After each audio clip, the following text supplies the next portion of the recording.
Hello, everyone. I'm Jim Garrison. I want to welcome you to this session of Humanity Rising. As those who are in the United States are celebrating Thanksgiving, although it's also very important to recognize that the Native Americans are celebrating Thanksgiving. This is also Indigenous Day, as it is on October 12th, Columbus Day, traditionally, but also more frequently Indigenous Day. So this is a day of contradiction between gratitude and grief, between celebration and intense reflection and self-criticism and judgment. And so what I would like to do today, knowing that the rest of the world, this is just an ordinary business day. And so Humanity Rising from the very beginning has gone basically 5 days a week, year round. And as this various holidays and celebrations occur, we note them, but we very seldom take the time off, except at the very end of the year, when almost universally people go into hearth and home. And then again in August, where most of the world goes on vacation. So our two breaks for Humanity Rising are times when universally people tend to take breaks. I want to comment today on the relationship between Kristallnacht that happened in Germany on the 9th and 10th of November, 1938, and the Israeli bombing of the al-Shifa hospital in Gaza, also on November 9th and 10th, and subsequently. And as a student of Carl Jung, I was struck that simultaneously Jews around the world and people of goodwill were commemorating the 85th anniversary of Kristallnacht. And we were observing on the global news media the bombing of the largest hospital in Gaza by Israelis against the Palestinians, killing indiscriminately the sick, the dying, and also the Palestinian mothers giving birth. I want to approach this first by just saying a little bit about my own background in this matter, so people have a sense of my own history. I'm the son of a missionary. I grew up in a family of conservative Baptists. Those are evangelical Christians. So I was taught from a very early age and assumed it was completely true because it came from my father. That, you know, when the Jews returned to Israel and established the Jewish state in 1947, and that was the fulfillment of biblical prophecy. And that was also a signal of the beginning of the end of time. And so my family, as did millions of evangelical Protestant Christians around the world, were expectant that Jesus was coming again in the great rapture at any time. And that's how I grew up. And, you know, in 1965, when I was 15 years old, actually 14 years old, we traveled all throughout the Middle East, and we were in Jordan, and we were in Syria, and we were in Egypt, and we also went to Israel.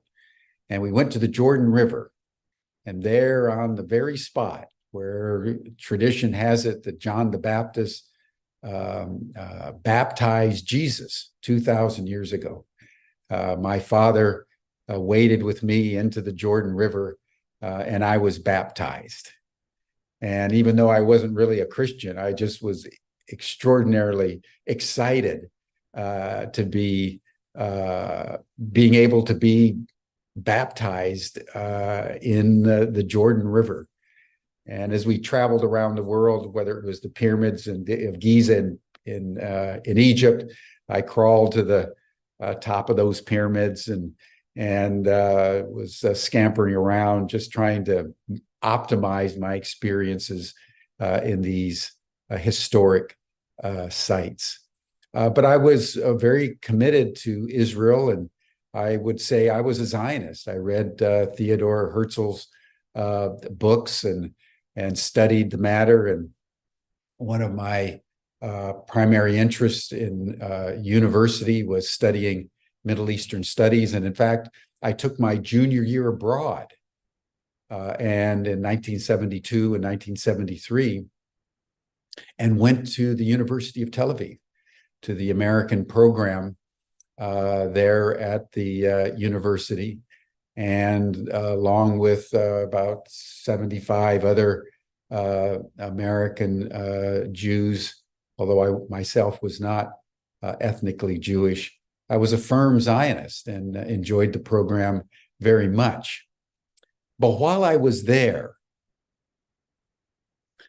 I began to be troubled by what I was hearing in normal conversation about what was going on at that time. That was the time after the June 6th war in 1967, when Israel had defeated Egypt and Jordan and Syria and expanded its boundaries. It was before the Yom Kippur War in October of 1973, when Egypt and Jordan launched that surprise attack against Israel. So I was in that halcyon days of Israel, in the aftermath of taking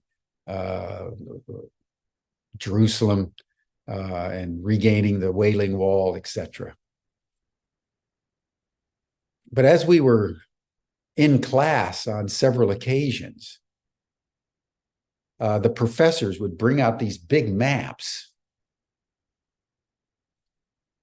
and they would show the biblical promise, which we'll get into later on in my remarks, about all the land that was supposed to belong to Israel. And they were absolutely crystal clear that there was no intent of a two-state solution. There was no intent to share the land with the Palestinians. And that even though if it was going to take 1 or 2 generations, Israel was going to take all the land and expel all the Palestinians. And they referred to the Palestinians as those dirty Arabs. And I was deeply troubled by this discontinuity between the Jews going back to Israel, supported by most of the world, but yet the world also saying right at the beginning, 1947, and then again after the June 6th war in 1967 with UN Resolution 242, that the only real solution is for the two peoples who are cousins, all Semitic, to share the land. And so to find out that the Israelis had no intention of sharing the land created a discontinuity in my Zionist attitude. And I began to spend more and more time in East Jerusalem, on the West Bank, and in Gaza, and in the Negev with the Bedouin, learning who these people were and appreciating really for the first time that there were Jews that needed respect, that needed a homeland, especially after the Holocaust. But the Palestinians had been there all along. And as Ben-Gurion said, David Ben-Gurion, who was the first prime minister of Israel, who helped form the Israeli state, he said, the paradox of the Palestinians is they're probably all partly Jewish. because during the diaspora 2,000 years ago, when after the revolt of Masada in 68 AD, and the Romans came in, General Titus came in and quelled the Jewish revolt and conquered Jerusalem and expelled all Jews from Jerusalem and expelled them from Palestine. The Jewish elite fled mostly to Egypt and around the Middle East, some into Europe. But most of the Jews just stayed. So Ben Gurion said, most of our Palestinian, cousins are actually partly Jewish, which further complicated in my mind why the Israelis, the Jews from Europe, wanted to expel the Palestinians. Why don't they just all get along as Semites and Jacob and Esau could come back together again? I was a biblical scholar. I still am. So this discontinuity has been incubating in my mind. And I think along with millions of people who passionately support the right of Israel to have a homeland, but equally passionately support the right of the Palestinians, and indeed all people, to have a homeland. The earth is big enough for everybody, Jew or Palestinian. And I think that is what largely has come to a head with this current war in Gaza. And I would like to unpack it on Thanksgiving and Thanksgiving Day for all of you, bearing in mind that, as you all know, I am Socratic. I believe in truth pursued, not truth possessed. So this is just the confessions of a guilty bystander who has tracked this part of the world fairly closely for many decades and is a historian by nature and a philosopher by passion. As I indicated, the fact that Kristallnacht and the bombing of al-Shifa hospital were happening simultaneously indicated to me that there's something momentous in the current event that is tapping into a collective suffering, a collective agony, where the oppressed have become the oppressor, and the transgenerational trauma is being executed with horrendous rhythmic precision. I want to start by reminding all of us what happened with Kristallnacht. As you all know, the National Socialists, referred to as the Nazis, came to power under the leadership of Adolf Hitler in 1932, 1933. They began to consolidate and very shortly established a dictatorship that was radically anti-Semitic and xenophobic against gypsies and gays and handicapped people and Slavs, and were motivated by what Hitler called the Deutsche Lebensraum, the Germans' living space. They needed lots of space for the Germans and the Aryan race.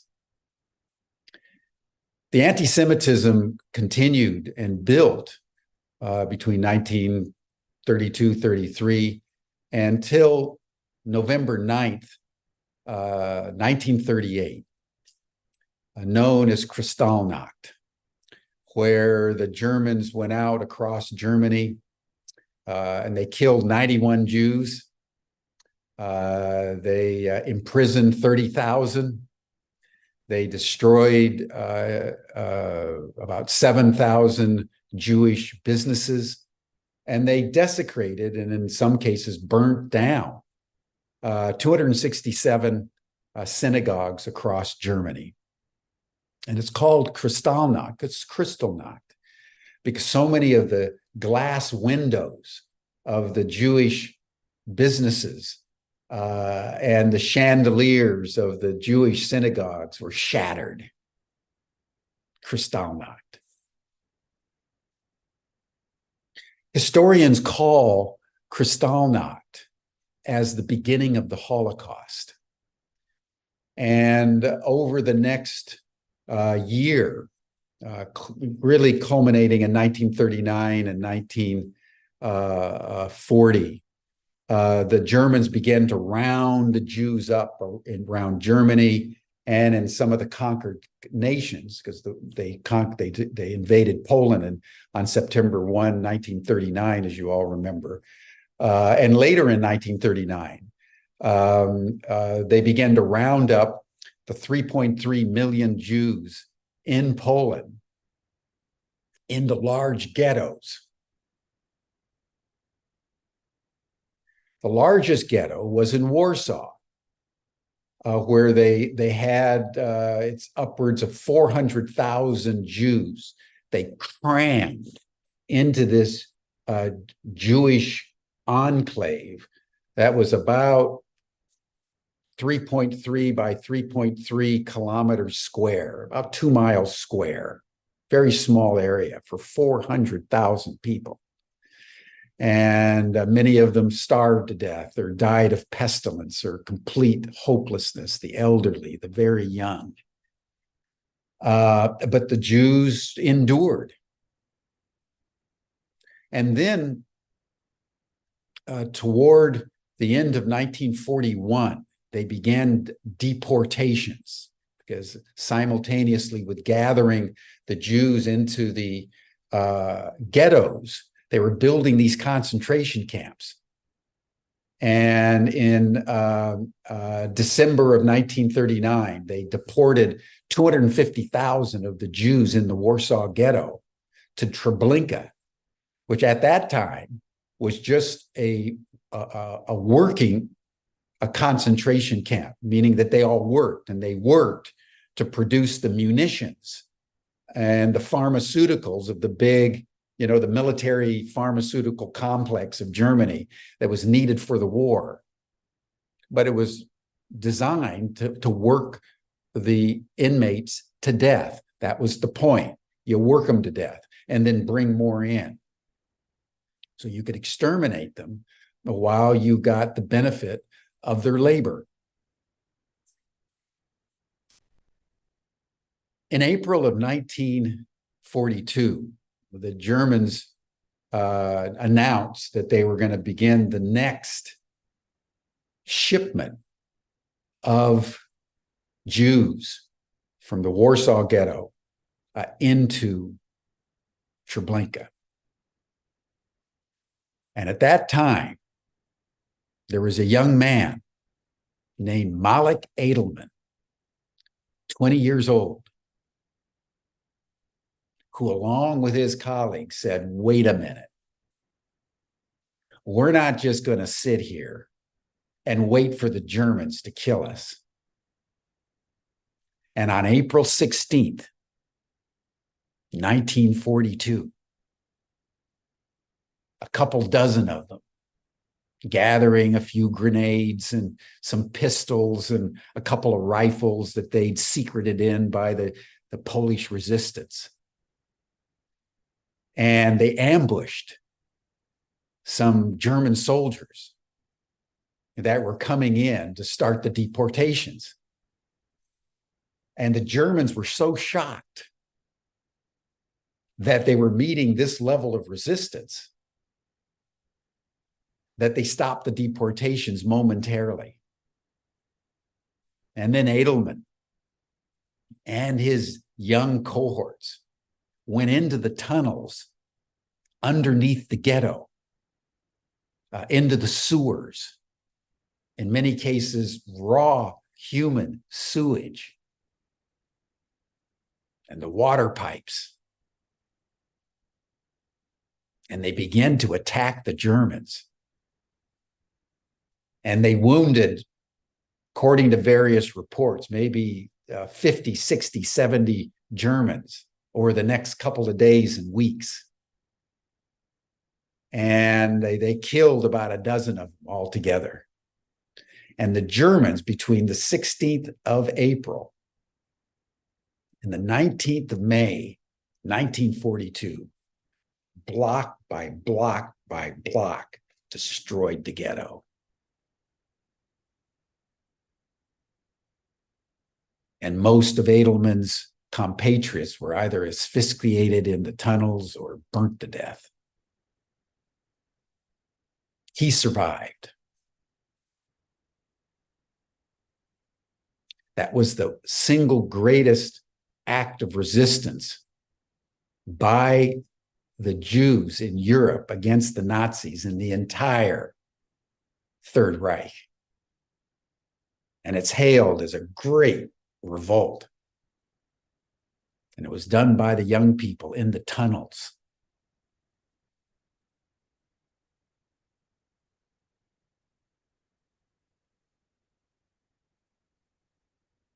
I want to turn now to al-Shifa. And I want to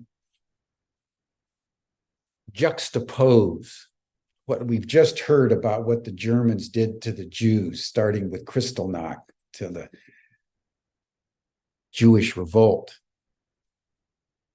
And I would add one note to what was happening in the Warsaw Treaty Organization, Warsaw Ghetto, excuse me. Simultaneously with the Warsaw Ghetto revolt, the United States and England and France and the Allies held a conference in Bermuda at a very spacious, luxurious hotel on the beach to discuss the Jewish matter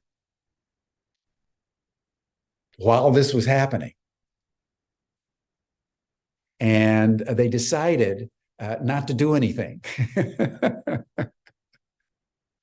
How history repeats itself. They decided not to do anything.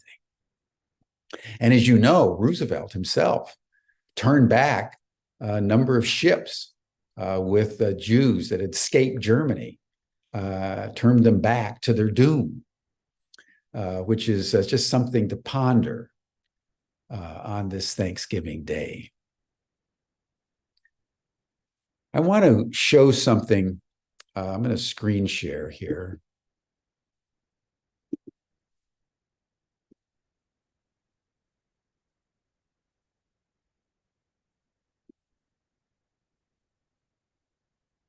This is the map of Palestine since 1947 on the left to the present day. And you'll see that what I said about the Israeli intent to eliminate Palestinians from Eretz Israel is been an inexorable campaign systematically enacted by every Jewish leader since the creation of Israel. And it's worth noting that in the creation of Israel in 1947, the Palestinians suffered what they call the Nakba, the great catastrophe, because in establishing the state of Israel, this Palestinian plan, the UN partition plan in 1947, Ben Gurion and the Israeli forces to gain as much land as possible, regardless of what the UN resolution said, expelled from their homes over 750,000 Palestinians. Many of them ended up in Gaza and the West Bank and in refugee camps in Jordan and in Lebanon and in Egypt and in Syria. And then you'll see that from 1949, as the Israelis continued to expand, Gaza was created as an enclave where they could force Bedouin, any Palestinians that they were uprooting from all the white areas. They forced into either refugee camps up in Lebanon, Jordan, or Egypt, or into the West Bank and Gaza. But they till eventually Gaza had a population of over 2 million people crammed into a little area of 5 by 20 miles. It was the recreation of the Warsaw Ghetto. Instead of the Germans doing it to the Jews, the Israelis were now doing it to the Palestinians and creating a concentration camp, an open air prison that beginning in 2007, they completely cordoned off and didn't allow any Palestinians to enter or leave except through one gate in northern Gaza, and only by permit. So you need to think of this as the equivalent of the Warsaw Ghetto, where the Germans convened, gathered, and forced over 400,000 Jews into a small little area, 2 by 2 miles. And this is what the Israelis then have proceeded to do to the Palestinians. And you'll see on the far right what the situation is here, as inexorably you have heard for 40 years, 50 years, Israel goes into the Arab homes and blows them up and bulldozes them to the ground. And then the Israeli settlers come in. That's what they've been doing systematically since 1947, until you have this intense concentration in Gaza and an increasingly compacted West Bank you'll see all those white areas in the West Bank as Israeli settlers are moving in and seizing land. Clearly, ultimately, to expel all the Palestinians from Eretz Israel. It's clear from a map what's happening.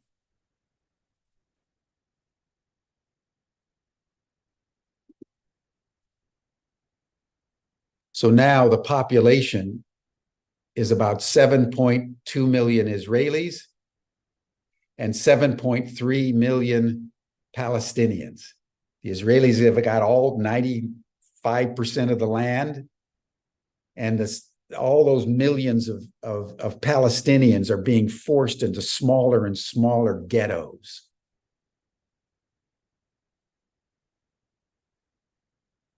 And what happened with Hamas on the 7th of October, as the United States and Israel and Saudi Arabia and basically the rest of the world was assuming that the Palestinian problem had been solved, Hamas decided to show the world that it had not. And even though it was bloody, they launched a surprise attack, armed with no more than a few drones and Kalashnikov rifles, and attacked Israel and killed about 1,200 people, many of them civilians. About 567 were Israeli soldiers, about 600 were civilians.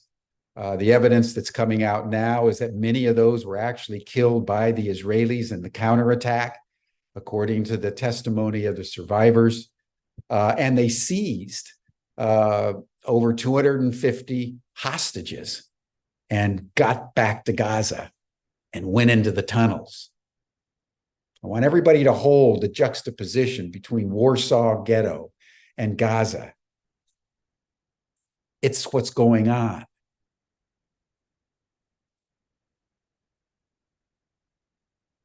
Like the Germans, the Israelis then launch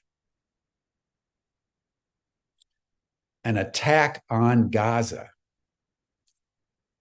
that the Secretary General of the United Nations, Antonio Guterres, 2 days ago said that the Israeli devastation against the civilians in Gaza was unprecedented and unparalleled.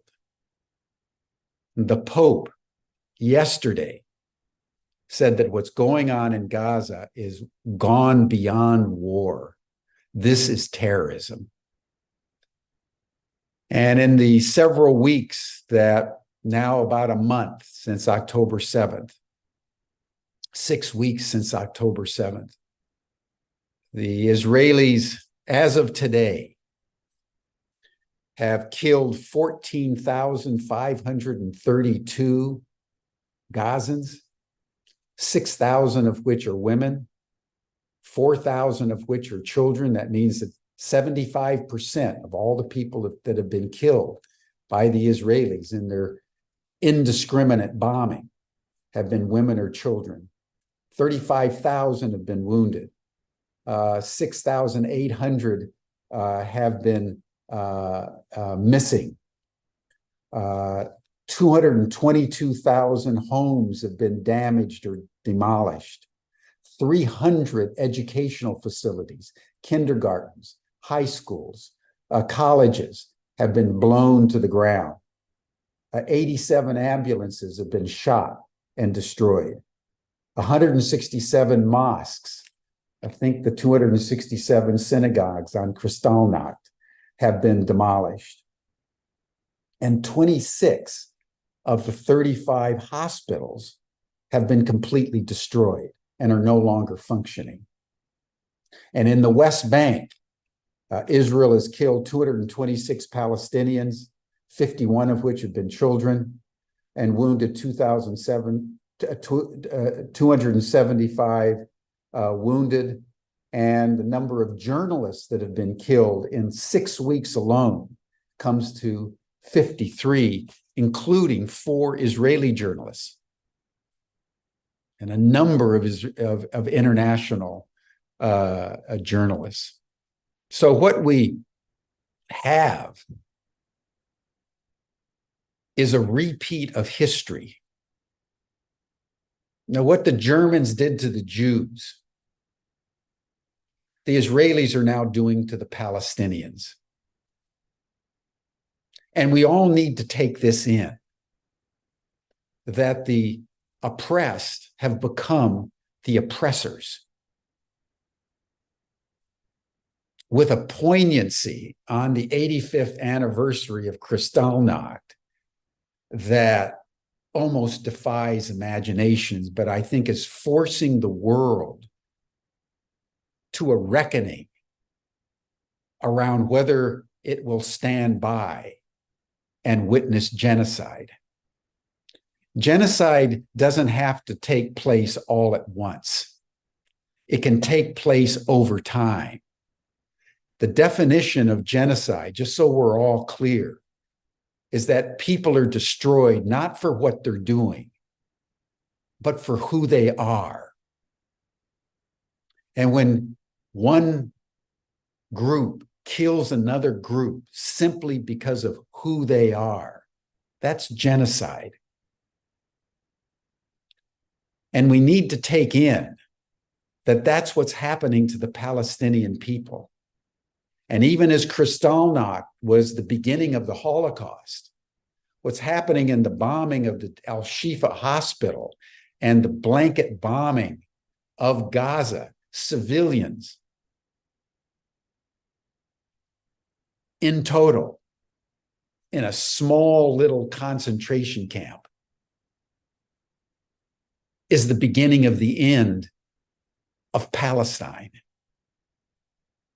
And Netanyahu and the right wing in Israel who've seized power have every intent to wipe them out. And we all need to know that. And that leads me to what I want to explore now. Remembering, I'm just giving my perspective. It's very interesting that the Netanyahu government and the ministers that are calling for the elimination of Hamas as animals and the Palestinians as vermin, with suggestions that they even use nuclear weapons, and Israeli Defense Ministry documents that talk about complete elimination of Gaza as a viable prison camp.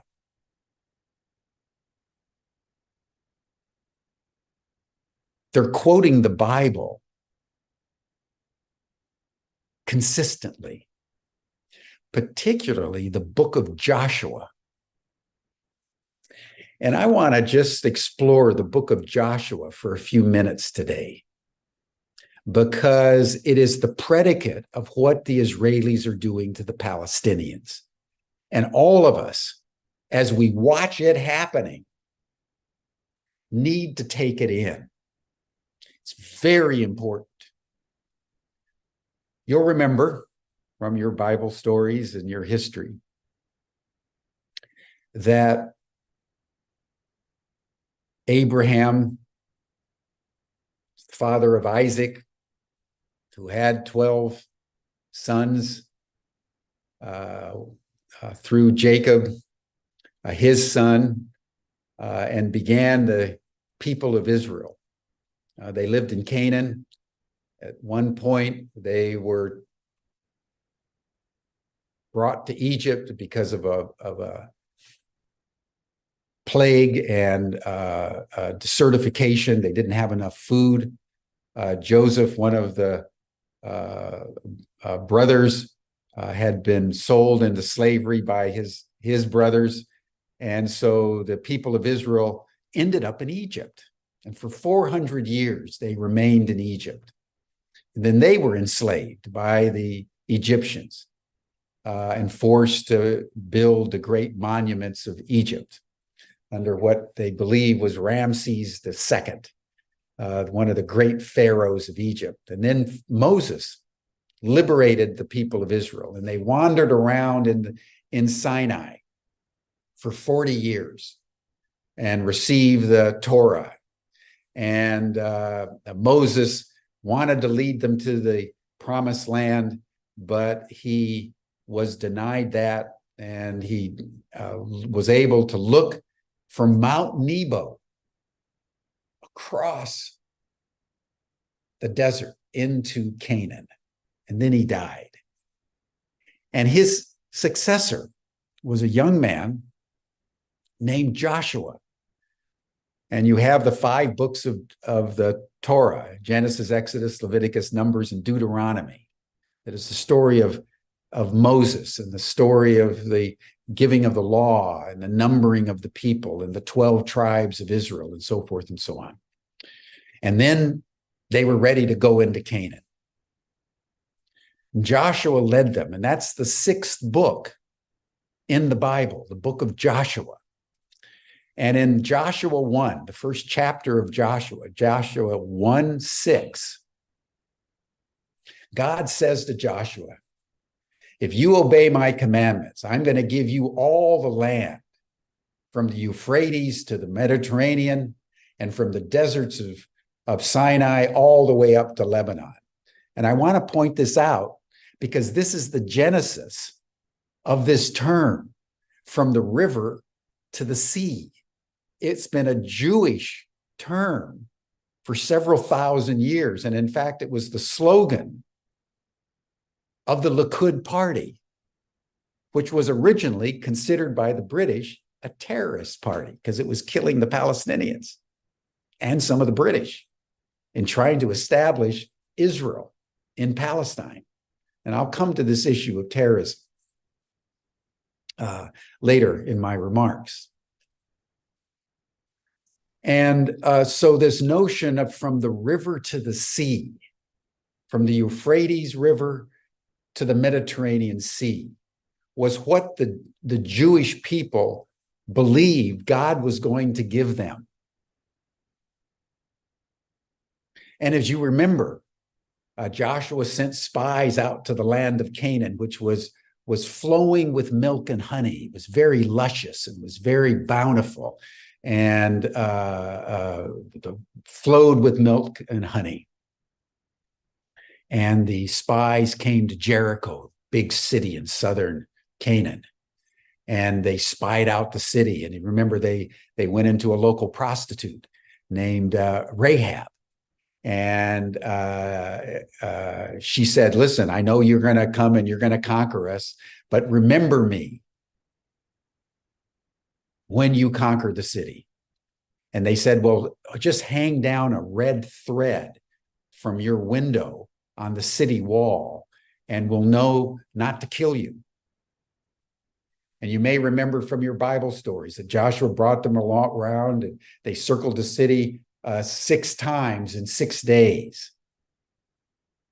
And then on the 7th day, to the loud blowing of the trumpets, the walls of Jericho fell down, and the Israelite forces stormed into the city. And with the exception of Rahab and her family, her immediate family, killed every man, woman, and child, and all the cattle and the horses and the sheep. They killed everything. And that's what Joshua and the Israelites did in virtually every campaign. They killed everything that moved. And there's even an instance where one of them wouldn't do it, and he was stoned to death. And if you read the biblical account that is recorded, it says, and they devoted the city to the Lord, and then went in and killed everything that moved.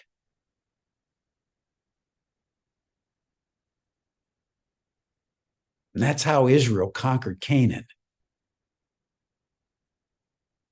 And those are the verses that are being cited by Netanyahu and the ministers, because they believe that Israel is mandated by God to do it again.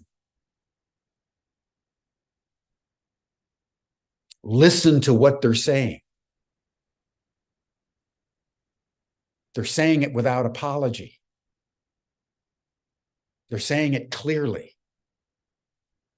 Netanyahu's even referred to Abimelech of old. Read the story of Abimelech in the Bible. It's a horrendous story of what the Israelites did to the Canaanites. You'll even remember later on in the book of Joshua, I think it's in chapter 10, where the sun stood still. God, at Joshua's behest, caused the sun to stand still, so the Israelites had more time to kill all of the 5 nations that they had gone to battle, as the Amorites had come together, the 5 kingdoms of the Amorites, seeing what the Israelis were doing. They banded together, and Joshua killed them all, but he couldn't do it before the sun went down. So God kept the sun in the sky. That collusion between God and the Israelites and the desecration of the land is the precursor for what the Netanyahu government and these right-wing ministers believe that they're mandated to do again. So we should make no mistake that even though there's a pause, the intent of the Israeli government is to destroy Gaza. They've run into a complication because the Egyptians refused to take Gazans, because the Egyptians aren't going to allow another Nakba, another catastrophe, because they know perfectly well that what the Israelis are seeking to do in this war is to eliminate 2.5 million, 2.2 million Gazans, Palestinians from Gaza into Egypt, and then the settlers, the Israeli settlers, will move in. That's the plan. And they also plan the same thing on the West Bank. So, the question for the world and the question for the United States, as we're giving thanks, are we going to let this happen? The world stood essentially by when the Germans sought to liquidate the Jews.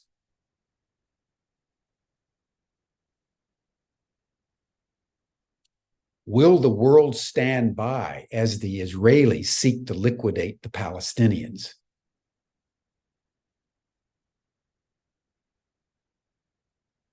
We all need to go into our hearts and answer this question, because it's a profound question.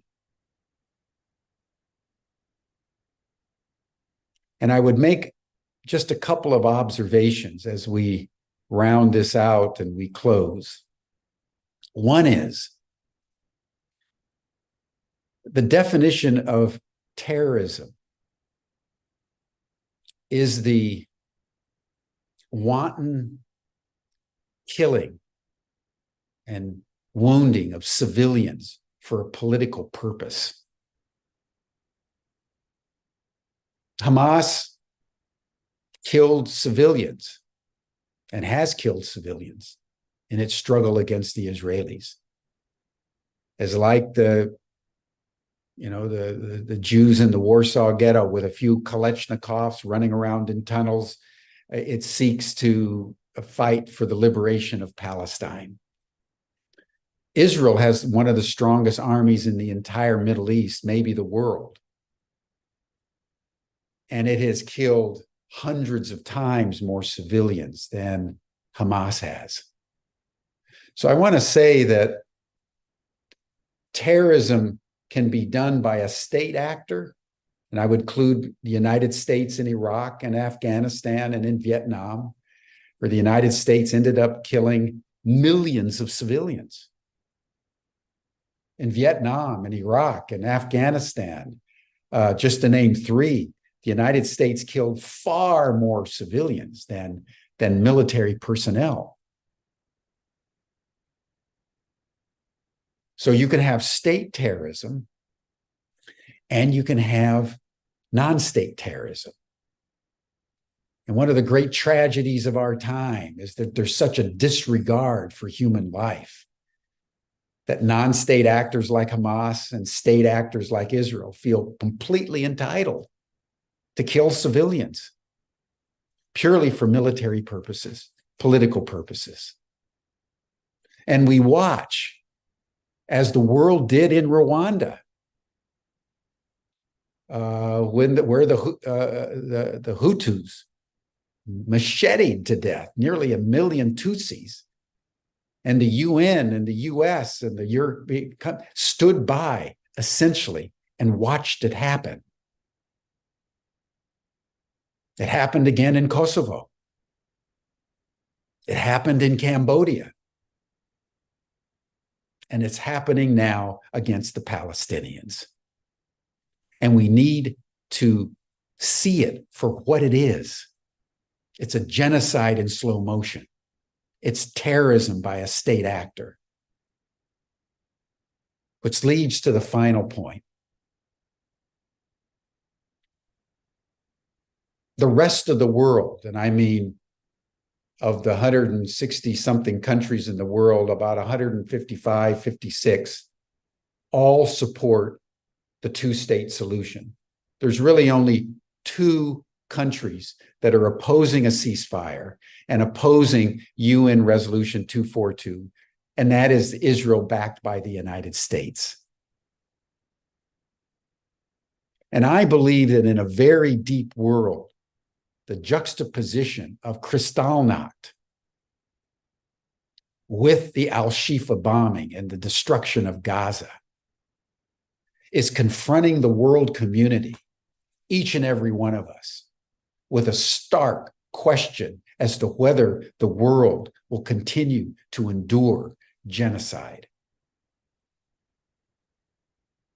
or whether we have the nobility to say to Israel, no, the Palestinians have just as much of a right as you have to this land. You have the right by biblical memory. They have the same right because they come from the same Bible, from the same loins of Abraham and Isaac and Jacob. They're your cousins. They're your brothers. They're your sisters. And the UN Resolution 242, 1967, calling for a two-state solution, is the only pathway forward. Remember, the world essentially did nothing to stop the Holocaust. The Vatican, Pope Pius XII, knew it was happening and said nothing. The US government, the British government, Roosevelt, Churchill, did nothing. And now, essentially, the US is paralyzing the UN Security Council from calling for a ceasefire and insisting on a two-state solution. And what the world needs to do through the United Nations is stop the carnage that's going on. If the world would muster up that courage, and the United States, rather than being complicit to what's going on in Gaza, would insist on a two-state solution, there could be a true thanksgiving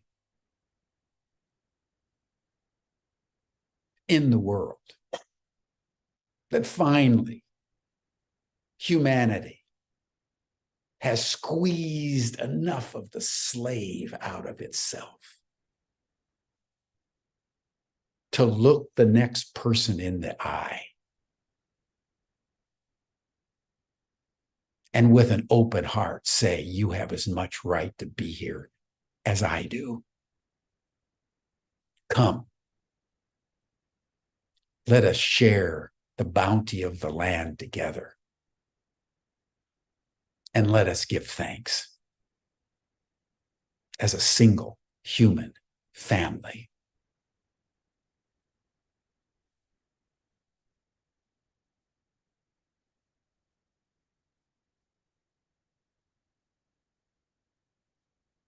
Thank you, everyone, for listening to my thoughts on this Thanksgiving Day. I know this is hard truth, but it's deep truth because it emanates, at least as I view it, from the depths of the history of humankind. Tomorrow, we'll contemplate another issue, but that's all for today. Thank you, everyone.